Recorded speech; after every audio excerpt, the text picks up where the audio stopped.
Amici di Sportifili, buongiorno, buon 2 giugno, bentrovati da Francesco Cammuca allo stadio Salvatore Favazza di Terrasini. Siamo nella fase clou, nella fase calda del torneo, delle finali nazionali del torneo di calcio riservato a commercialisti ed esperti contabili. Si parte con la finalina che assegna le posizioni del terzo e del quarto posto del tabellone di Coppa Italia, di fronte le perdenti delle due semifinali giocate 2 giorni fa, ovvero sia la squadra di Foggia e la squadra di Salerno.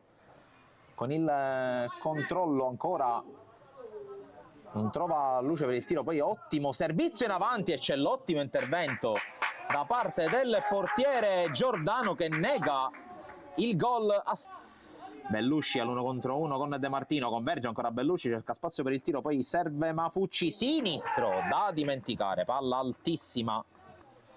Vediamo se questa palla può essere buona per la squadra oggi in tenuta bianca. Mafucci! E arriva il gol dell'1-0 per Foggia che sblocca la partita con il suo capitano poco prima del 20° e 1-0.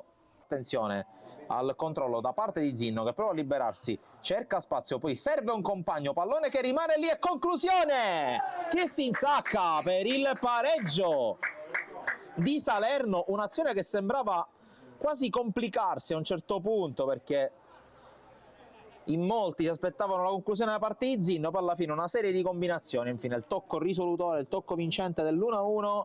Mafucci alza la testa, vede l'arrivo di Recchia dalle retrovie, l'area è vuota, allora Recchia ci vuole provare, conclusione dalla distanza, tentativo apprezzabile però sul fondo. Tra Napoli e Catania si è optato per degli overtime da 10 minuti, ma intanto qui Mafucci riesce ad evitare l'intervento di Del Priore. Mafucci attende l'arrivo dei compagni, è defilato, servizio indietro, conclusione di Bellusci, messa in calcio d'angolo. La squadra granata che qui attacca ancora.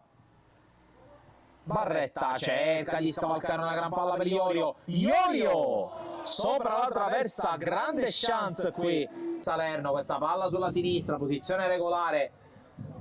Occhio al servizio e mezzo, diventa un tiro con la palla che attraversa tutto lo specchio della porta ad un passo ancora dal vantaggio Salerno.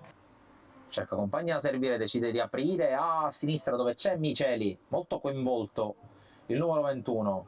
Servizio poi per vie centrali, scambio tra Barretta, Zinno, la palla parata da Giordano, ci ha provato il capitano.